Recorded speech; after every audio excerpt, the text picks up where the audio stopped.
നമസ്കാരം. ദർശന ടി വിയിലെ എല്ലാ മാന്യ പ്രേക്ഷകർക്കും സഫലമി യാത്ര എന്ന ഈ പ്രോഗ്രാമിലേക്ക് ഹാർദവമായ സ്വാഗതം. ഞാനിന്ന് യുണൈറ്റഡ് അറബ് എമിറേറ്റ്സിൻ്റെ എമിറേറ്റായ അജ്മാനിലാണ്. ഒട്ടനവധി മലയാളികളാണ്, പ്രവാസി മലയാളികളാണ് ഈ UAE-യിലുള്ളത്. ജോലി ചെയ്യുന്നവരായിട്ടും ബിസിനസ് ചെയ്യുന്നവരായിട്ടും ഒട്ടനവധി പ്രവാസി മലയാളികളെ നമുക്ക് കാണുവാൻ കഴിയും. ഇന്ന് ഞാൻ നിങ്ങളുടെ മുമ്പിൽ അഭിമാനപൂർവ്വം പരിചയപ്പെടുത്തുവാൻ പോകുന്നത് കന്യാകുമാരി ജില്ലയിലെ ശുചീന്ദ്രം എന്ന സ്ഥലഗ്രാമത്തിൽ നിന്ന് ഏതാണ്ട് 20 വർഷങ്ങൾക്ക് മുമ്പ് ഒരു ജോലി എന്ന സ്വപ്നം, ഏതൊരു പ്രവാസിയുടെയും സ്വപ്നം ജോലിയാണ്. ആ ജോലി അന്വേഷിച്ച് ദുബായിൽ വരികയും അവരുടെ കഠിനാധ്വാനവും ആത്മാർത്ഥതയും സത്യസന്ധതയും കൊണ്ട് അവർ നേടിയെടുക്കുന്ന വിജയമാണ് അവരുടെ ജീവിതം സഫലമാകുന്നത്. ഇന്ന് ഞാൻ നിങ്ങളുടെ മുമ്പിൽ അഭിമാനപൂർവ്വം പരിചയപ്പെടുത്തുവാൻ പോകുന്ന ഒരു മികച്ച ഇൻഡസ്ട്രിയലിസ്റ്റാണ്. ആസ് വെൽ ആസ് ഒരു ട്രാവൽ ആൻഡ് ടൂറിസത്തിൻ്റെ രംഗത്തും അദ്ദേഹം വളരെയധികം ശ്രദ്ധേയനാണ്. മിസ്റ്റർ സാബു സുബ്രഹ്മണ്യം. അദ്ദേഹത്തെ ഈ പ്രോഗ്രാമിലേക്ക് ഞാൻ ഹാർദവമായി സ്വാഗതം ചെയ്യുന്നു. നമസ്കാരം സർ. നമസ്കാരം. കന്യാകുമാരി ജില്ലയിലെ ശുചീന്ദ്രം വളരെ പ്രശസ്തമാണ്. അമ്പലം, ക്ഷേത്രത്തിൻ്റെ ഒരു നാടാണ് ശുചീന്ദ്രം എന്ന് പറയുന്നത്. അപ്പോൾ അവിടെ നിന്നും 20 വർഷങ്ങൾക്ക് മുമ്പാണ് സാർ ഈ എല്ലാവരുടെയും സ്വപ്നഭൂമിയായ ഈ ഗൾഫ് അജ്മാനിലും അല്ലെങ്കിൽ UAE-യിലേക്ക് എത്തുന്നത്. പക്ഷെ ഏതൊരു മനുഷ്യൻ്റെയും ജീവിതത്തിൽ ഏറ്റവും കൂടുതൽ സ്വാധീനിച്ച ഒരു ഘടകം എന്ന് പറയുന്നത് നമ്മുടെ ബാല്യകാലമാണ്. ശുചീന്ദ്രത്തിൻ്റെ ആ ഗ്രാമത്തിലെ ആ ബാല്യകാലം, അതാണ് നമുക്ക് ആദ്യം തുടങ്ങേണ്ടത്. എങ്ങനെയായിരുന്നു ആ ബാല്യകാലം? ബാല്യം, അമ്മ ശുചീന്ദ്രം സ്കൂളിൽ വർക്ക് ചെയ്യുന്ന ഒരു ടീച്ചറായിരുന്നു. അച്ഛൻ ഒരു കമ്മ്യൂണിസ്റ്റുകാരനായിരുന്നു. ആക്ച്വലി നാട്ടിൽ വലിയൊരു പ്രമാണിയാണ്. അച്ഛൻ്റെ പേര് രാമസ്വാമി പിള്ള എന്നാണ്. അമ്മയുടെ പേര് മരത വല്യമ്മ എന്നാണ്. അപ്പം അവർ ചെറുപ്പം മുതലേ ഓൺ കസിൻസാണ്, കല്യാണം കഴിച്ചു. അമ്മ ചെറുപ്പം മുതൽ അച്ഛനാണ് അമ്മയെ പഠിപ്പിച്ച് ട്രിവാൻഡ്രം യൂണിവേഴ്സിറ്റി കോളേജിൽ അമ്മ BA ഒക്കെ പഠിച്ച് പാസ്സായതാണ്. അച്ഛനധികം പഠിച്ചിട്ടില്ല. പക്ഷെ ആ കമ്മ്യൂണിസ്റ്റ് ചിന്താഗതി ഉള്ളതുകൊണ്ട് മാത്രം ഇതെല്ലാം ചെയ്തു. ഞങ്ങൾ ഒരുപാട് കാലം കഴിഞ്ഞാണ് അച്ഛനും അമ്മയ്ക്കും ഉണ്ടായത്. ഇല്ല, ഞങ്ങൾ 2 പേരാണ്, സിസ്റ്ററും പിന്നെ ഞാനും. മൂത്ത സിസ്റ്ററാണ്, രഞ്ജന എന്നാണ്. അപ്പം അത് കഴിഞ്ഞപ്പം നിയർലി 45 ഇയേഴ്സിലാണ് ഞാൻ ഉണ്ടായത്, അച്ഛൻ്റെ 45 ഇയേഴ്സിൽ. സോ നാച്ചുറലി വളരെ സ്നേഹത്തോടു കൂടി നമ്മളെ വളർത്ത് കൊണ്ടുവന്നായിരുന്നു. അപ്പോൾ മദർ ടീച്ചറായതുകൊണ്ട് ആ ഡിസിപ്ലിനിലാണ് നമ്മൾ വളർന്നു വന്നത്. നാട്ടിൽ ചെറിയ വില്ലേജാണ്, അതിനകത്തുള്ള റെസ്ട്രിക്ഷൻസും കാര്യങ്ങളും ഉണ്ടായിരുന്നു.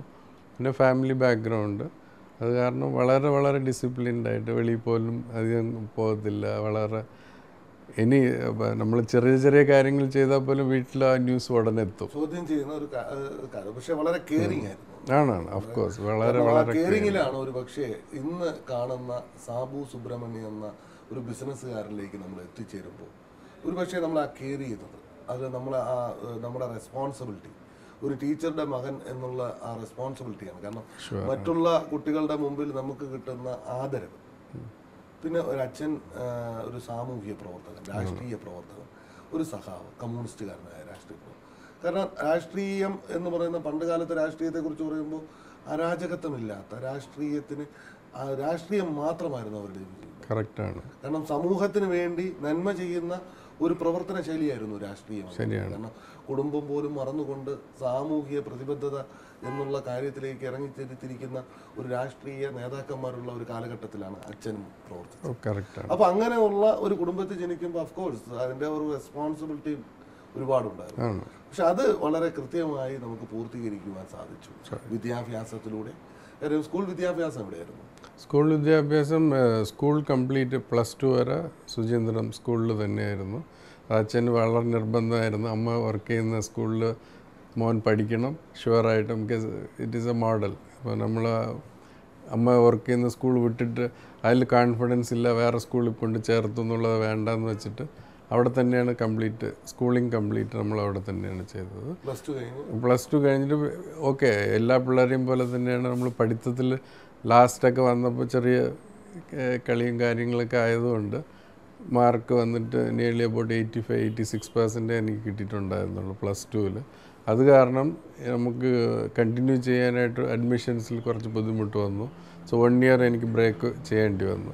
അപ്പോൾ അത് എനിക്ക് ഒരുപാട് കുറ്റബോധമുണ്ട്. അത് കഴിഞ്ഞിട്ട് എന്നെ ചേർക്കാനായിട്ട് they have to spend some money, capitation fees അങ്ങനെയൊക്കെ കൊടുക്കേണ്ടി. അത് എനിക്ക് മാനസികമായിട്ട് കുറേ ബുദ്ധിമുട്ടുണ്ടാക്കിയിട്ടുണ്ട്. അമ്മയും അച്ഛനും നമ്മൾ കാരണം അവർക്കൊരു ബുദ്ധിമുട്ടുണ്ടാക്കി എന്നുള്ളത്. അപ്പോൾ അതെല്ലാം കാരണം I was very disciplined. College 4 കൊല്ലം ശിവകാശിയിൽ മെപ്കോ ഷിലങ് എന്ന് പറഞ്ഞ എഞ്ചിനീയറിംഗ് കോളേജിലാണ് പഠിച്ചത്. സിവിൽ എഞ്ചിനീയറിംഗ് 4 വർഷം പഠിച്ച് 88-ൽ പാസ് ഔട്ടായി. പാസ് ഔട്ട് ആകുമ്പോഴും എനിക്ക് മനസ്സിനകത്ത് ഓക്കെ ഒരു എൻ്റർപ്രണർ ആകണം, നമ്മൾ എന്തെങ്കിലും ചെയ്യണമെന്ന് ആഗ്രഹം ഉണ്ടായിരുന്നു. സോ ചെന്നൈയിൽ പോയി പഠിത്തം കഴിഞ്ഞ ഉടനെ ഹയർ സ്റ്റഡീസ് ചോദിച്ചായിരുന്നു. അമ്മ അച്ഛനും പറഞ്ഞായിരുന്നു വേണമെങ്കിൽ ഹയർ സ്റ്റഡീസ് ചെയ്യാം. ചെയ്തില്ല. I don't want to give burden എന്നുള്ള രീതിയിൽ ഉടനെ തന്നെ ചെന്നൈ പോയി 400 രൂപ സാലറിക്ക് വർക്ക് ചെയ്യാൻ തുടങ്ങി. ആദ്യത്തെ ശമ്പളം 400 രൂപയായിരുന്നു. 88. ആ 400 രൂപ ആദ്യമായി ശമ്പളം വാങ്ങുമ്പോൾ മനസ്സിൽ എന്തായിരുന്നു? കാരണം ഇത്രയും നാളും നമ്മളെ പ്രൊട്ടക്ട് ചെയ്തത്, നമ്മുടെ വിദ്യാഭ്യാസത്തിന് വേണ്ടി സ്പെൻഡ് ചെയ്തത് നമ്മുടെ പാരൻസ് ആണ്. ആഫ്റ്റർ ദാറ്റ്, കാരണം നമ്മൾ ഒരു ജോലിയിലേക്ക് ആദ്യമായി പ്രവേശിക്കുന്നു, ആദ്യത്തെ ശമ്പളം 400 രൂപ. അത് കിട്ടുമ്പോൾ സാബു സാറിന് എന്തായിരുന്നു മനസ്സിൽ? വല്ലാത്ത സന്തോഷം തോന്നിയിട്ടുണ്ടായിരുന്നു. നേരത്തെ പറഞ്ഞു, കാരണം ഞാൻ പഠിച്ചുകൊണ്ടിരിക്കുമ്പോഴേ എൻ്റെ ജീവിതത്തിൽ ഏറ്റവും വലിയൊരു ആഗ്രഹമായിരുന്നു ഒരു എന്റർപ്രണർ ആവുക, ഒരു ബിസിനസ് ചെയ്യുക. അഫ്കോഴ്സ് ഫാമിലിയെ സംബന്ധിച്ചിടത്തോളം അമ്മ ടീച്ചറാണ്, അച്ഛൻ ഒരു ഫാമിലിയിൽ ബിസിനസ്സിലായിരുന്നു. അപ്പൊ അങ്ങനെ ഒരു പാരമ്പര്യമായ ഒരു ഇതില്ല. എന്നാലും മനസ്സിൽ ഞാനൊരു ബിസിനസ്സുകാരനാകണം എന്ന് തോന്നുവാനുണ്ടായ കാര്യമുണ്ടായിരുന്നു.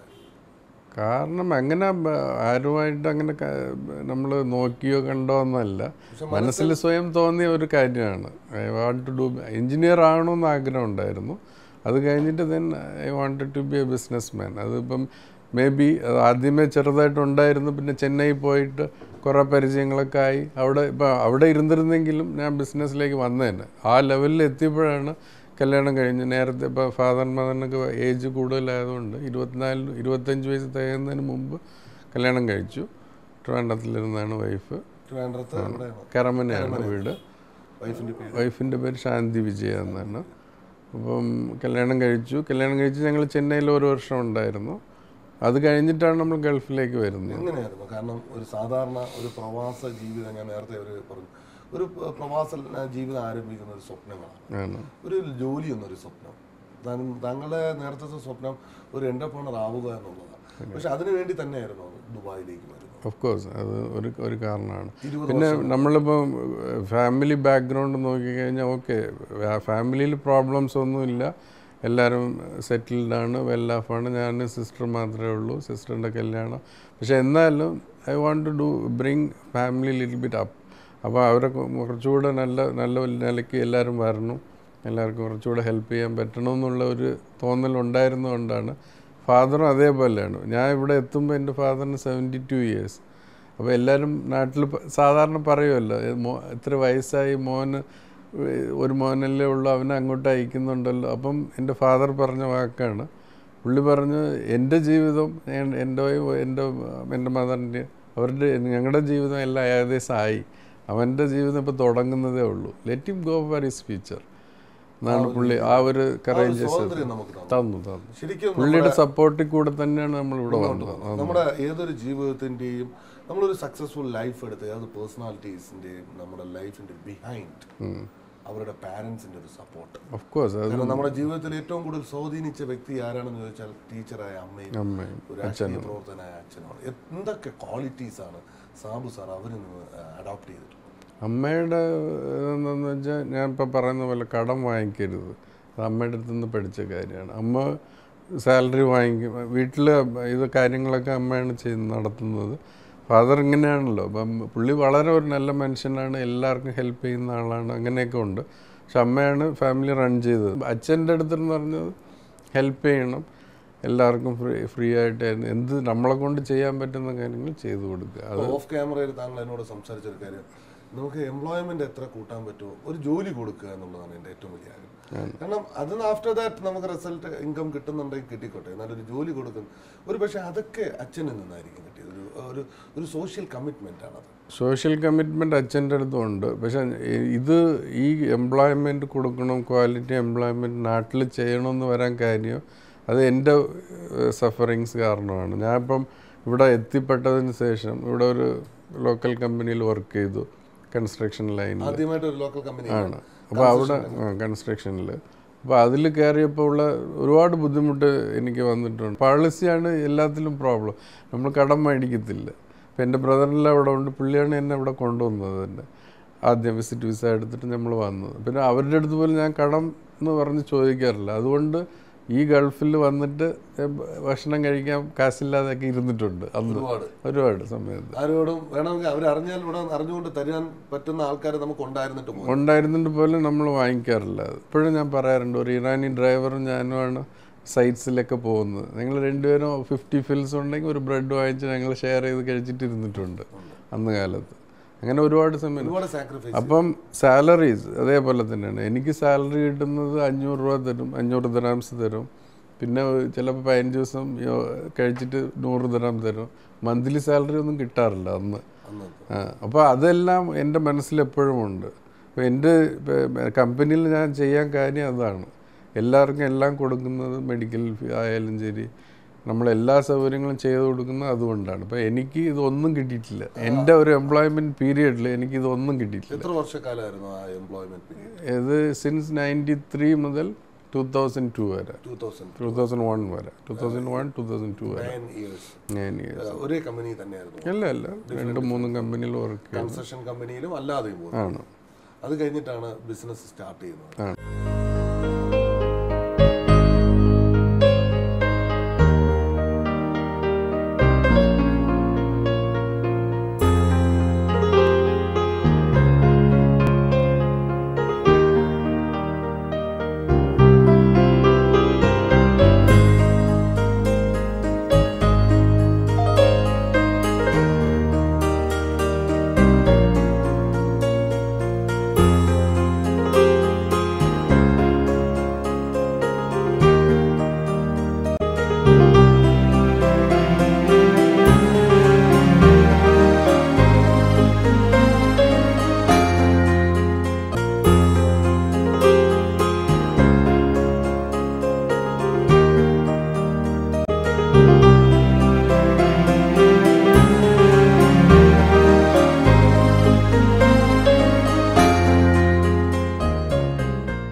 മിസ്റ്റർ ഷെയ്ഡ് ഗ്രൂപ്പ് ഓഫ് കമ്പനീസിൻ്റെ ഇൻഡസ്ട്രീസ്, മിസ്റ്റർ ഷെയ്ഡ് എന്നുള്ള രീതിയിൽ ഒരു കമ്പനി സ്റ്റാർട്ട് ചെയ്യുന്നു ഷാർജ ഫ്രീ സോൺ.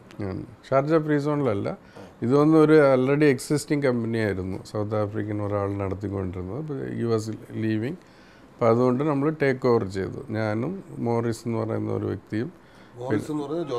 ഇല്ല ഇത് ഒരു മലയാളിയാണ്, കൊച്ചിനിലുള്ള ജോസഫ് മോറിസ് എന്ന് പറഞ്ഞാൽ ഞങ്ങൾ രണ്ടുപേരും, പിന്നെ ഒരു ജോർഡാനിയൻ ഫൈനാൻസ് പ്രോബ്ലംസ് ഉണ്ടായിരുന്നു, പുള്ളിയും കൂടെ ചേർന്നിട്ട് കമ്പനി എടുത്തിട്ട് നമ്മൾ മുമ്പോട്ട് കൊണ്ടുവന്നതാണ്. പിന്നെ സാറ് എനിക്ക് 2008 വരെ ഞങ്ങളുടെ കൂടെ ഉണ്ടായിരുന്നു. മോറിസ് ഇവിടെ ഉണ്ട്, പക്ഷെ ഞങ്ങളുടെ കൂടെ ഇല്ലെന്നേ ഉള്ളൂ. ശരിക്കും ഇപ്പോൾ ജോർദാനിയും ഞാനും മാത്രമാണ്. 2003 മുതൽ നമ്മൾ എസ്റ്റാബ്ലിഷ് ചെയ്ത് ഇങ്ങനെ വന്ന സമയത്ത് 2005 ആയപ്പോഴാണ് നമ്മൾ അടുത്ത യൂണിറ്റ് തുടങ്ങിയത്. അത് കഴിഞ്ഞ് വി ഗാട്ട് റിയലി 3 years, നല്ല ഒരു 3 വർഷം കിട്ടിയായിരുന്നു. 2005 കഴിഞ്ഞിട്ട് 2008 വരെ നല്ല 3 വർഷം കിട്ടിയായിരുന്നു. പക്ഷേ എൻ്റെ പാർട്ട്ണർ വന്നിട്ട് ജോർഡാനിയൻ, പുള്ളി വന്നിട്ട് വളരെ എക്സ്പീരിയൻസ്ഡ്, മിസ്റ്റർ മുഹമ്മദ് ഖാലിദ് അൽദാവർ പുള്ളിയുടെ പേര്. വളരെ സീനിയറായ ഒരു പാർട്ട്ണറാണ് പുള്ളി. നല്ല എക്സ്പീരിയൻസ്ഡ് ആണ്. ഇവിടെ ഒരുപാട് കോണ്ടാക്ട്സും കാര്യങ്ങളും. അപ്പോൾ പുള്ളി ഓൾറെഡി ഫോർകാസ്റ്റ് ചെയ്തായിരുന്നു എൻ്റെ അടുത്ത് 2008 എൻഡ് ആകുമ്പോൾ റിസഷൻ വരും, it will be there for 3 years. So I was prepared for it. നമ്മൾ ഡൗൺ സൈസ് ചെയ്യേണ്ട സമയത്ത് കറക്റ്റ് ഡൗൺ സൈസ് ചെയ്തു, ലോജിസ്റ്റിക്സ് കൺട്രോൾ ചെയ്തു. ഇതെല്ലാം ഇപ്പം പഠിച്ചിട്ടൊന്നുമല്ല, ഓക്കെ ഐ ഡൺ MBA ഇതെല്ലാം ചെയ്തിട്ടുണ്ട്. പക്ഷേ എന്നാലും നമ്മുടെ ആ സമയത്ത് തോന്നിയ കാര്യങ്ങളാണ് നമ്മൾ ചെയ്തത്. പക്ഷേ everything was perfect in time. നമ്മൾ ജസ്റ്റ് ഇൻ ടൈമിൽ നമ്മളെല്ലാം ചെയ്തു പോയതുകൊണ്ട് ഇറ്റ് വാസ് സേവ്. പിന്നെ ഒരു വലിയ ഒരു കാര്യം ഞാൻ ആദ്യമേ പറഞ്ഞത്, we don't go for credit. നമ്മൾ ബാങ്ക് ഫെസിലിറ്റീസ് ഇല്ല, ഒരു സപ്പോർട്ടും ഇല്ല. സോ അപ്പോൾ അത് ആ ഒരു പോളിസി ഒരു പക്ഷേ സേവ് ചെയ്തു, ഒരുപാട് സേവ് ചെയ്തു, നമ്മൾ സേഫായി. ആണ്. അതായിരുന്നു ഈ വലിയൊരു കൊടുങ്കാറ്റ് വരുമ്പോൾ അതിൽ ഒഴുകി പോകാതെ നമ്മൾ വളരെ പിടിച്ചു നിൽക്കാൻ നമുക്ക് ഒരു സ്ട്രെങ്ത് തന്നത് ബിക്കോസ് ഓഫ് പോളിസിയാണ്. സാപ്സാൻ ട്രാവൽ ആൻഡ് ടൂറിസം കമ്പനിയിലാണ്. ഇതൊരു തീർച്ചയായും ഇവിടെ റീസെൻ്റ്ലി 1 ഇയറിന് തൊട്ട് അടുത്തായിട്ടാണ് ഈ ഓഫീസ് തുടങ്ങിയത്. വളരെ എൻ്റർലി ഡിഫറെൻ്റ് ആയ ഒരു മേഖലയാണ് ഈ ട്രാവൽ ആൻഡ് ടൂറിസം. കറക്റ്റ്. ഇത് എങ്ങനെയാണ് ചൂസ് ചെയ്യാൻ കാരണം? ഒരു സിവിൽ എഞ്ചിനീയർ എഞ്ചിനീയറിംഗ് കഴിഞ്ഞ ഒരാൾ കൺസെഷൻ, മിസ്റ്റർ ഷെയ്ഡൊക്കെ ആ കൺസെഷൻ്റെ ഒരു പാർട്ട് തന്നെയാണ്. പക്ഷെ അവിടെ നിന്നൊക്കെ ഒന്ന് മാറി ട്രാവൽ ആൻഡ് ടൂറിസത്തിലേക്ക് എങ്ങനെ എൻട്രി ചെയ്തു? അതിനൊരു റീസണുണ്ട്. അതായത് ഞാൻ പറഞ്ഞ പോലെ അമ്മയും അച്ഛനും വളരെ ഓൾഡ് ഏജിലാണ് ഞാൻ ഇവിടെ വന്നത്. അപ്പോൾ അവരെ ടേക്ക് കെയർ ചെയ്യാനും ഇടയ്ക്ക് ഞാൻ പോവുമായിരുന്നു, വരുമായിരുന്നു. പക്ഷേ എൻ്റെ കൂടെ അയ്യപ്പൻ എന്ന് പറഞ്ഞ ഒരു പയ്യനുണ്ടായിരുന്നു, സുചീന്ദ്രത്തിരുന്ന് തന്നെ, എൻ്റെ വളരെ അടുത്ത ഒരു പയ്യനാണ്. അപ്പോൾ അമ്മയ്ക്ക് ഇപ്പം വയ്യാതായപ്പോൾ 2008 2009 വളണ്ടറിലി അവൻ തന്നെ പറഞ്ഞായിരുന്നു, അവനും ആ സമയത്ത് നാട്ടിൽ പോകണമെന്നുണ്ടായിരുന്നു. അപ്പോൾ അവൻ പോയിട്ട് ടേക്ക് കെയർ ചെയ്യാമെന്ന് പറഞ്ഞു. അമ്മയെ നോക്കാനായിട്ട് അവൻ നാട്ടിലെത്തി. ശരിക്കും അമ്മേൻ്റെ കാര്യങ്ങളെല്ലാം ചെയ്തു തന്നായിരുന്നു. വേറെ വീട്ടിലാളുണ്ടായിരുന്നു, സൗകര്യങ്ങൾ. അപ്പോൾ അത് കഴിഞ്ഞ് അമ്മ 2009 ആയപ്പോൾ അമ്മ മരിച്ചുപോയി. August 15 മരിച്ചത്. അത് പറയണം, August 15 അമ്മ മരിച്ചു. എൻ്റെ ഫാദർ മരിച്ചത് December 2, ഇവിടെ തന്നെ നാഷണൽ ഡേ ആണ്. മറക്കാൻ പറ്റാത്ത 2 ദിവസങ്ങളാണ്. അപ്പോൾ അത് കഴിഞ്ഞപ്പോൾ അവിടെ പോയി അമ്മ ഇതായി. അത് കഴിഞ്ഞിട്ട് അവന് വേറെ ഒന്നും ചെയ്യാനില്ല. എനിക്ക് കുറച്ച് പ്രോപ്പർട്ടീസ് കാര്യങ്ങളൊക്കെ ഉണ്ട്. അപ്പോൾ ഞാൻ ഓർത്തു, ഇപ്പം എൻ്റെ വീട്ടിലുള്ള കാര്യങ്ങൾ നോക്കുന്നതിനേക്കാളും അവന് നല്ലത് if I start a company and give the things to him, അവനത് നല്ലതാണെന്ന് എനിക്ക് തോന്നിയതുകൊണ്ട് നമ്മൾ ഒരു കാർ വാങ്ങിച്ചിട്ട് കന്യാകുമാരി ഓഫ് കോഴ്സ് ഒരു ടൂറിസം ഡെസ്റ്റിനേഷനാണ്, സുചീന്ദ്രം ഒരു ടൂറിസം ഡെസ്റ്റിനേഷനാണ്. അപ്പം അങ്ങനെ ഒരു കാർ വാങ്ങിച്ചു കൊടുത്തപ്പോൾ ഞാനും നാട്ടിൽ പോയാലും ഉപയോഗിക്കാമെന്നുള്ള രീതിയിൽ ഒരു കാറിൽ. പക്ഷെ തുടങ്ങിയപ്പോഴേ നമ്മളൊരു പ്രൈവറ്റ് ലിമിറ്റഡായിട്ട് ഞാനും വൈഫ് ഡയറക്ടറായിട്ട് തുടങ്ങി. അപ്പോൾ എപ്പോഴും അങ്ങനെയാണ് ചെയ്യുന്നത്, ഇൻക്ലൂഡിങ് ഓഡിറ്റർ എല്ലാം ഫിക്സ് ചെയ്തിട്ട് അങ്ങനെ തുടങ്ങി ഒരു കാർ വാങ്ങിച്ചു കൊടുത്തു. സോ ഗാഡ്സ് ഗ്രേസ് ഇപ്പം നമുക്ക് ഒരു 7 കാറുണ്ട്. നാട്ടിലൊരു ട്രാവൽ ആൻഡ് ടൂറിസമാണ് ആണ്. ഇപ്പോൾ ടൂർ ഓപ്പറേറ്റർ പോലെയാണ് നമ്മൾ ചെയ്തുകൊണ്ടിരിക്കുന്നത്. വെരി സൂൺ നമ്മൾ ലോഞ്ച് ചെയ്യുന്നുണ്ട് നാഗർകോവിലിൽ. ത്രൂ ഔട്ട് കന്യാകുമാരി ഡിസ്ട്രിക്റ്റിൽ അറ്റ്ലീസ്റ്റ് 5-6 ബ്രാഞ്ചസ് അങ്ങനെയൊക്കെ തുടങ്ങാനുള്ള പരിപാടിയിലാണ്. അതിനെ സപ്പോർട്ട് ചെയ്യാനായിട്ട് പിന്നെ MA എല്ലാം ആയിട്ട് ഇവിടെ നമ്മളൊരു യൂണിറ്റ് തുടങ്ങി. ഇവിടെ ഇരുന്നിട്ട് അതിന് സപ്പോർട്ട് ചെയ്യുക, അവിടെ ഇരുന്ന് ഇങ്ങോട്ട് സപ്പോർട്ട് ചെയ്യുക. സോ ആ രീതിയിലാണ്. അപ്പോൾ എൻ്റർലി ഡിഫറെൻ്റ് ആണെന്ന് എനിക്കറിയാം. അപ്പം ബേസിക് ഉദ്ദേശം ഇതിൻ്റെ give employment, quality employment to people, അവിടെയും ഇവിടെയായി. മിസ്റ്റർ ഷെയ്ഡ് ഇൻഡസ്ട്രീസിൻ്റെ എന്തൊക്കെ ആക്ടിവിറ്റീസാണ്? ശരിക്കും ഒട്ടനവധി കാര്യങ്ങൾ, കാരണം ഇൻഡസ്ട്രിയൽ ബേസ്ഡ് ആയിട്ടുള്ള കൊമേഴ്ഷ്യൽ സെക്ടറിലേക്ക് വേണ്ടിയിട്ടുള്ള റൂഫ് ഷെയ്ഡിങ് ആണ് ഉദ്ദേശിക്കുന്നത്. ആണ് ടെൻസൈൽ ഫാബ്രിക് സ്ട്രക്ചേഴ്സ്. അതായത് മിസ്റ്റർ ഷെയ്ഡ് ഇൻഡസ്ട്രീസ് വന്ന് 96 മുതലുള്ള ഒരു കമ്പനിയാണ്. നമ്മൾ 2001 ടേക്ക് ഓവർ ചെയ്താലും this is the first tensile fabric structure company in UAE. First തുടങ്ങി, സൗത്ത് ആഫ്രിക്കൻ തുടങ്ങിയതാണ്. പക്ഷേ he was doing ഒരു ചെറിയ ഷെയ്ഡ്സ്, ഫാബ്രിക് ഷെയ്ഡ്സാണ്. ദുബായ് ക്രീക്കിലൊക്കെ കണ്ടിട്ടുണ്ടാവും. അങ്ങനത്തെ സ്ട്രക്ചേഴ്സാണ് അവർ ചെയ്യുന്നത്. ഇപ്പോൾ പുള്ളി ചെറിയ കാര്യങ്ങളെ ഉണ്ടായിരുന്നുള്ളൂ. നമ്മൾ ടേക്ക് ഓവർ ചെയ്തതിന് ശേഷം ഈ എഞ്ചിനീയറിംഗ് നോളജ് എല്ലാം കമ്പനിക്കകത്ത് കൊണ്ടുവന്നു ഡെവലപ്പ് ചെയ്ത് കൊണ്ടുവന്ന് നമ്മൾ ദുബായിൽ റൂളറിൻ്റെ മെയിൻ പ്രോജക്ട്സ് അതെല്ലാം നമ്മളാണ് ഇപ്പോൾ ചെയ്തുകൊണ്ടിരിക്കുന്നത്. ഒരുപാട് പ്രോജക്ട്സ് ചെയ്യുന്നുണ്ട്. അപ്പോൾ അങ്ങനത്തെ രീതിയിൽ നമ്മളിപ്പോൾ ഖത്തറിൽ, ഒമാനിൽ, എവിടെ ആയാലും ആൾ GCC നമ്മൾ വർക്ക് ചെയ്യും. പ്രത്യേകിച്ച് നമ്മൾ ആ ഒരു സർവീസ് സെക്ടർ ആകുമ്പോൾ, നമുക്കൊരു കൺസ്ട്രക്ഷൻ മേഖലയിലാകുമ്പോഴത്തേക്ക് ഏറ്റവും കൂടുതൽ ടൈംലി കംപ്ലീഷൻ എന്നൊരു പാർട്ട് വളരെ ഇമ്പോർട്ടൻറ്റ്. നമ്മളൊരു കമ്മീഷൻ ചെയ്ത് കഴിഞ്ഞാൽ അത് ടൈംലി അത് കംപ്ലീറ്റ് ചെയ്ത് കൊടുക്കേണ്ട ഒരു ആവശ്യം. അപ്പോൾ അത് മാൻ പവർ യൂസ് ചെയ്യണം, അതിന് വേണ്ട മെറ്റീരിയൽ നമ്മൾ ഇമ്പോർട്ട് ചെയ്യണം, ലോറി നമുക്ക് കൊണ്ടെത്തിക്കേണ്ടതായിട്ടുള്ളൂ. അപ്പോൾ ഇതൊക്കെ ടൈം ടു ടൈം എങ്ങനെ ഡെലിവറി ചെയ്യുന്നത്? അത് 2 കാര്യമുണ്ട്. ഒന്നാമത് മെറ്റീരിയലിന് നമുക്ക് ഷോർട്ടേജ് വരാറില്ല, ബിക്കോസ് ഓഫ് ദി പോളിസി. ഞാൻ പറഞ്ഞിട്ടുണ്ട്, നമ്മൾ എല്ലാവർക്കും സെറ്റിൽ ചെയ്യേണ്ടത് അപ്പോൾ സെറ്റിൽ ചെയ്യും. Credibility in the market. Even ഫ്രാൻസിലിരുന്നായാലും എവിടെ ഇരുന്നാലും നമ്മുടെ ഒരു LPOയ്ക്ക് ഇപ്പോഴും എല്ലാവരും സാധനം തരുന്നുണ്ട്. വിത്തൗട്ട് നമ്മുടെ പോളിസിയാണ് PDC കൊടുക്കാറില്ല. Still we get the material. ആ ക്രെഡിബിലിറ്റി കാരണം. അതുകൊണ്ട് മെറ്റീരിയൽ ഷോർട്ടേജ് വരാറില്ല. സെക്കൻഡ് തിങ് ഞങ്ങളുടെ ടീം. ഞാൻ ആദ്യമേ പറഞ്ഞായിരുന്നു 2001 ആരെൻ്റെ കൂടെ ഫസ്റ്റ് ഉണ്ടായിരുന്നു, ഇപ്പോഴും അവരെല്ലാവരും എൻ്റെ കൂടെ ഉണ്ട്. ഞാൻ എൻ്റെ ക്രെഡിറ്റ് ഒന്നുമില്ല ഇതിനകത്ത്, എല്ലാം അവരുടെയാണ്. അവരുടെ ടീം എഫേർട്ടും ആ സിൻസിയറിറ്റിയും. നമ്മളെന്ത് കൊടുക്കുന്നു, എന്ത് പേ ചെയ്യുന്നു എന്നൊന്നും കാര്യമില്ല. പക്ഷെ ദേ love me, I love them so much. അതാണ് കാര്യം, അതല്ലാതെ വേറെ ഒന്നുമില്ല. ടീം എഫേർട്ടാണ് ഇതിൻ്റെ കാര്യം, സീക്രട്ട്, വേറെ ഒന്നുമില്ല. ആ ഒരു എംപ്ലോയീസ് എന്ന് പറയുന്നത് നമ്മുടെ ഏതൊരു ബിസിനസ്സിൻ്റെയും, നമ്മൾ ഏതൊരു ബിസിനസ് എടുത്താലും നമുക്ക് ഏറ്റവും കൂടുതൽ അവരുടെ ആ ഒരു സപ്പോർട്ട് വളരെ ഇമ്പോർട്ടൻ്റ് ആണ്. The most important part of any kind of business. എത്രത്തോളമാണ് ആ എംപ്ലോയീസുമായിട്ട്, നേരത്തെ പറഞ്ഞ ഒരു നല്ല ബ്രദർലി അഫെക്ഷൻ, ഒരു ഫ്രണ്ട്ലി ആണ്. അപ്പോൾ അത് ആവണം ഒരു എംപ്ലോയർ. ബിക്കോസ് താങ്കൾ പറഞ്ഞു ഞാൻ എംപ്ലോയി ആയിരുന്നപ്പോൾ ഞാൻ സാക്രിഫൈസ് ചെയ്തത് ഒന്നും എൻ്റെ എംപ്ലോയീസ് സാക്രിഫൈസ് ചെയ്യരുത്, അതെനിക്ക് നിർബന്ധമുണ്ട്. അത് എൻ്റെ എംപ്ലോയീസിന് ഞാൻ അങ്ങനെ വളരെ എല്ലാ വെൽഫെയറും എല്ലാ കാര്യങ്ങളും ഞാൻ കെയർ ചെയ്യുമായിരുന്നു. അപ്പോൾ അത് എത്രത്തോളം നമുക്ക് ആ സപ്പോർട്ട് കിട്ടും? ഒരുപാട് സപ്പോർട്ടുണ്ട്. ഞാൻ ഈ പണ്ടൊക്കെ നേരത്തെയൊക്കെ ആണെങ്കിൽ നമ്മൾ സൈറ്റിൽ പോയി 24/7 ഇമ്പോർട്ടൻറ്റ് പ്രോജക്ട്സ് അങ്ങനെയാണെങ്കിൽ കൂടെ പോയി നിൽക്കാറുണ്ട്. ഇപ്പോൾ അതിൻ്റെ ഒന്നും കാര്യമില്ല. ജസ്റ്റ് വൺ ഫോളോ, അവർ റെഡിയാണ്. നമ്മുടെ team is ready, well qualified. അവർ അത്രയ്ക്കും സിൻസിയറാണ്. They are taking care of it. അത് കാരണമാണ് ഈ സക്സസ്. ഈ മുഖത്ത് കാണുന്ന പുഞ്ചിരിയുടെ സീക്രട്ട് എന്താണെന്ന് ചോദിച്ചാൽ അവരാണ്. അവർ തന്നെ. അതാണ് സാബു സാറിന്റെ ഒരു പ്രത്യേക സ്പെഷ്യാലിറ്റി. ശരിക്കും കാരണം എന്ന് വെച്ച് കഴിഞ്ഞാൽ നമ്മുടെ മറ്റൊരു ഫാക്ടർ എന്ന് പറയുന്നത് നമ്മുടെ ഫാമിലിയുടെ സപ്പോർട്ട്, കുടുംബത്തിന്റെ ഒരു പിന്തുണ എന്ന് പറയുന്നത് വളരെ ഇമ്പോർട്ടൻറ്റ്. നമ്മൾ വളരെ ടെൻഷൻ ആവുന്നു. ബിസിനസ്സിൽ of course tension is there എല്ലാത്തിനും. കാരണം നമ്മൾ ഒരു ദിവസം നമ്മൾ പ്രതീക്ഷിക്കുന്ന പോലെ ആയിരിക്കില്ല നെക്സ്റ്റ്. അപ്പോൾ ഓരോ ദിവസവും ഓരോ ഡിഫറെൻറ്റ് ഡേ ആയിരിക്കും നമ്മൾ എക്സ്പെക്ട് ചെയ്യുന്നത്. അപ്പോൾ അങ്ങനെയുള്ള ദിവസങ്ങളിൽ നമ്മൾ വീട്ടിൽ ചെല്ലുമ്പോൾ നമുക്ക് സന്തോഷമായിട്ട് പുഞ്ചിരിച്ചുകൊണ്ട് നമ്മൾ റിസീവ് ചെയ്യുന്ന നല്ല കുടുംബം, അതാണ് ഏതൊരു ബിസിനസ്സിൻ്റെയും മറ്റൊരു സക്സസ് എന്ന് പറയുന്നത്. എത്രത്തോളമാണ് കുടുംബത്തിൻ്റെ സപ്പോർട്ട്? കുടുംബത്തിൻ്റെ സപ്പോർട്ട് ഓഫ് കോഴ്സ് ഉണ്ട്. പക്ഷേ ഞങ്ങൾ രണ്ടുപേരും ഇതേപോലെ വർക്കിംഗ് ആളുകളായിരുന്നു. ഈവൻ മോൻ ജനിച്ച സമയത്ത് ഞങ്ങൾക്ക് പിള്ളേരും കുറച്ച് ലേറ്റാണ്, ഡിലേഡാണ്. ഈവൻ 91 കല്യാണം കഴിഞ്ഞു. 2000 ശിവറാം മോൻ്റെ പേര്, മോൻ ജനിക്കുന്നത്.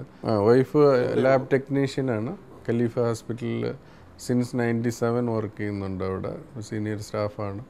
അപ്പോൾ ഗിവ് ആൻഡ് ടേക്ക് മ്യൂച്വലി ഞങ്ങൾ അണ്ടർസ്റ്റാൻഡ് ചെയ്തിട്ടാണ്. ശരിക്കും നമുക്കിതെല്ലാം ഒത്തു കിട്ടണമെങ്കിൽ ഒരു ദൈവാനുഗ്രഹം ഉണ്ടാവും. ദൈവാനുഗ്രഹം മാത്രമാണ് ഇതെല്ലാം. കാരണം എല്ലാ നല്ല എംപ്ലോയീസിനെ കിട്ടണം, നല്ല ഫാമിലി, നല്ല ഒരു അറ്റ്മോസ്ഫിയർ, നല്ല ഒരു സ്ഥലത്ത് വർക്ക് ചെയ്യാൻ നല്ല പാർട്ട്ണറെ കിട്ടണം. ഇതൊക്കെ കിട്ടാനുള്ള ഒരു സാഹചര്യം വരുന്നെങ്കിൽ നമുക്ക് ദൈവത്തിൻ്റെ അനുഗ്രഹം തന്നെയാണ്. എത്രത്തോളം അതിന് നമ്മൾ ദൈവാനുഗ്രഹം കിട്ടണമെന്ന് വെച്ചാൽ നമുക്ക് പെട്ടെന്ന് കിട്ടുന്ന ഒരു കാര്യമല്ല അത്. അപ്പോൾ അത് കിട്ടണമെന്ന് വെച്ചാൽ നമ്മുടെ മാതാപിതാക്കളിൽ നിന്ന് കിട്ടണം, നമ്മുടെ പൂർവികർ ചെയ്ത നന്മയുടെ ഫലമായിട്ട് നമുക്ക് എത്രത്തോളമാണ് ആ ബ്ലെസ്സിങ് അത് നിങ്ങളുടെ ത്രൂ ഔട്ട് ലൈഫിൽ അത് ഉണ്ടായിട്ടുണ്ട്? ശരിയാണ്. ഇപ്പം ഞാൻ ത്രൂ ഔട്ട് ലൈഫ് ഞാൻ ആഗ്രഹിച്ച കാര്യങ്ങൾ, ഇൻക്ലൂഡിങ് ഇപ്പോൾ എൻ്റെ വൈഫായാലും കല്യാണം കഴിക്കണമെന്ന് വിചാരിച്ച ആളെ കല്യാണം കഴിച്ചിട്ടുണ്ട്. എൻ്റർപ്രണർ ആകണമെന്ന് വിചാരിച്ചു, അത് നടന്നിട്ടുണ്ട്. കമ്പനി തുടങ്ങണമെന്ന് വിചാരിച്ചു, നടന്നിട്ടുണ്ട്. ഇതുവരെ എല്ലാം നടന്നിട്ടുണ്ട്. ഇനിയുള്ള കാര്യം അതുപോലെ പോകുമെന്നാണ് എൻ്റെ പ്രതീക്ഷ. ബ്ലെസ്സിങ്സ് ഓഫ് ഫാദർ, മദർ, നമ്മുടെ വെൽ വിഷേഴ്സ് ഒരുപാട് പേരുണ്ട്. അപ്പോൾ അവരുടെ ഇത് കാരണം ദൈവത്തിൻ്റെ അനുഗ്രഹം കൊണ്ട് നമുക്ക് മുമ്പോട്ട് പോകാൻ പറ്റുമെന്ന് എനിക്ക് ഉറപ്പായ വിശ്വാസമുണ്ട്. അതിൽ കഴിഞ്ഞു പോയ കാലഘട്ടങ്ങളെ കുറിച്ച് ഓർക്കുമ്പോൾ ഇന്ന് ഇവിടെ എത്തി നിൽക്കുന്ന ഈ നിമിഷത്ത് എന്ത് തോന്നുന്നു? ഇപ്പം ഉള്ള കണ്ടീഷനിൽ എനിക്ക് തോന്നുന്നത്, ഇപ്പം നമുക്ക് വേണ്ടിയല്ല, നമ്മളെ ചുറ്റിയുള്ളവർക്ക് വേണ്ടിയെങ്കിലും നമ്മൾ വർക്ക് ചെയ്യണം. ആ ഒരു ശക്തി ദൈവം തരണം. അതിൻ്റെ ഹെൽത്ത് വേണം മുമ്പോട്ട് പോകാനായിട്ട്. ഇനിയും ഇപ്പം നമ്മൾ സെറ്റിലായോ ഇല്ലയോ, നമ്മൾ കൂടെ ഉള്ള കുറേ ആളുകളുണ്ട്, അവരെയും കൊണ്ട് സെറ്റിൽ ചെയ്യിപ്പിക്കണം. നമ്മൾ കണക്റ്റഡ് ആയിട്ടിരിക്കുന്ന അവർക്കും കൂടി നമ്മൾ ചെയ്യാൻ പറ്റണം. അവരുടെ കുടുംബം അത്രയാണ്. അവരുടെ ഒരു 150 എംപ്ലോയീസ് നമ്മളോട് വർക്ക് ചെയ്യുന്നുണ്ടെങ്കിൽ അവരുടെ കുടുംബം, അവരുടെ കുടുംബത്തിൻ്റെ പ്രാർത്ഥന, ഇതൊക്കെ തന്നെയാണ് നമ്മുടെ മുന്നോട്ട് യാത്രയിൽ വളരെ എല്ലാ കാര്യങ്ങളും സുഗമമായി മുന്നോട്ട് പോകാൻ സാധിക്കുന്നു എന്നുള്ളത്. ഒട്ടനവധി പോളിസികളാണ്. കാരണം ഒരു പക്ഷേ ഈ പോളിസികൾ എനിക്ക്, കാരണം ഒരാൾ ഡിസൈഡ് ചെയ്യുന്നു, ഇന്നലെ നേരത്തെ പറഞ്ഞ പോലെ ഈ പോളിസികൾ കടം വാങ്ങാൻ പാടില്ല, ലൈഫിൽ ഡിസിപ്ലിൻ വേണം, നമ്മളൊരാളെ അപ്രോച്ച് ചെയ്യുന്നതിന് പോലും ഒരു പോളിസി ഉണ്ട്. അതൊക്കെ ലൈഫിൽ വെച്ചുകൊണ്ട് നടക്കുന്ന ഒരാളാണ്. ഈ കാലഘട്ടത്തിൽ എത്രത്തോളം അത് സൂട്ടായി പോകാൻ സാധിക്കുന്നു? ശരി, ഇന്നത്തെ കാലഘട്ടത്തിൽ താങ്കളുടെ പോളിസികളെ എങ്ങനെ മാനേജ് ചെയ്യാൻ സാധിക്കും? ഇല്ല, അത് കുറച്ച് ബുദ്ധിമുട്ടാണ്, ഒരുപാട് ബുദ്ധിമുട്ടുകളുണ്ട്. ബിക്കോസ് നമ്മൾ സ്ട്രൈറ്റ് സ്പോക്കൺ ആണ്. ഇപ്പോൾ എന്തെങ്കിലും ഓക്കെ അവർ വളഞ്ഞ വഴി അങ്ങനെ എന്തെങ്കിലും ഉണ്ടെങ്കിൽ എനിക്കത് അംഗീകരിക്കാനേ പറ്റത്തില്ല. ടു ദ ഫേസ് നമ്മൾ സംസാരിക്കുമ്പോൾ അത് കാരണം ചില റിലേഷൻസ് നഷ്ടപ്പെടാനുള്ള ഒരുപാട് ചാൻസസ് ഉണ്ട്. ഇപ്പോൾ ഈവൻ ഒരു ബാങ്കിൽ പോയിട്ട് ഇപ്പോൾ ഞങ്ങൾ ട്രൈ ചെയ്യുന്നുണ്ടായിരുന്നു, ഓക്കെ ബിസിനസ് ഡെവലപ്മെൻറ്റിന് okay we can go for some support from the bank. പക്ഷേ എനിക്ക് കള്ളം പറയാനോ ഇതൊന്നും അറിയാത്തതുകൊണ്ട് ബാങ്കിൻ്റെ ഒരു ഓഫീസറായിട്ട് എനിക്ക് സംസാരിക്കുമ്പോൾ I will tell all the facts നമ്മൾ പറയും. അങ്ങനെ ഇരിക്കുന്നതുകൊണ്ട് ഉള്ള ബുദ്ധിമുട്ടുകൾ ഒരുപാടുണ്ട്, ഫേസ് ചെയ്യുന്നുണ്ട്, അതില്ലാന്ന് ഞാൻ പറയുന്നില്ല. പിന്നെ എന്തായാലും ഇപ്പോൾ ഈവൻ സ്റ്റാഫായാലും, പക്ഷേ ഇപ്പോൾ എൻ്റെ കൂടെ നിൽക്കുന്ന സ്റ്റാഫിന് അറിയാം, ഓക്കെ സാർ മനസ്സ് കൊണ്ട് പറയുന്നതല്ല, ജോലിയുടെ നിർബന്ധം കാരണം നമ്മൾ പറയുന്നുണ്ട്. Next moment within half an hour I am all right. Even ഒരു പ്രോബ്ലം കണ്ടെത്തിയാലും I will try to give them solution. അതാണ് ആദ്യം. പിന്നെയാണ് പോസ്റ്റ്മോർട്ടമും ബാക്കിയുള്ള കാര്യങ്ങൾ എപ്പോഴും ചെയ്യുന്നത്. ആ രീതിയിൽ പോകുന്നതുകൊണ്ട് ഓക്കെയാണ്, ലൈഫ് മുന്നോട്ട് പോകും. ശരിക്കും ജീവിതം, ലൈഫ് എന്ന് പറയുന്ന ഒരു ജേണിയാണ്. ഒരുപാട് യാത്രകൾ, ആ യാത്രകളാണ് നമ്മൾ എപ്പോഴും മുന്നോട്ട് കൊണ്ടുപോകുന്നത്. ഇതുവരെയുള്ള യാത്ര താങ്കൾ നേരത്തെ പറഞ്ഞു സഫലമാണ്. ഞാൻ എക്സ്പെക്ട് ചെയ്തതിനേക്കാൾ മോർ ദാൻ ദാറ്റ്. ഇനിയുള്ള യാത്ര, ഇനിയുള്ള സ്വപ്നം എന്താണ്?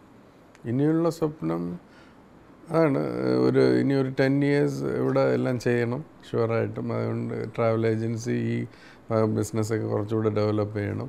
പിന്നെ നാട്ടിൽ പോവുക, അവിടെ ഞാൻ പറഞ്ഞ പോലെ നാട്ടിൽ ക്വാളിറ്റി എംപ്ലോയ്മെൻറ്റ് അറ്റ്ലീസ്റ്റ്.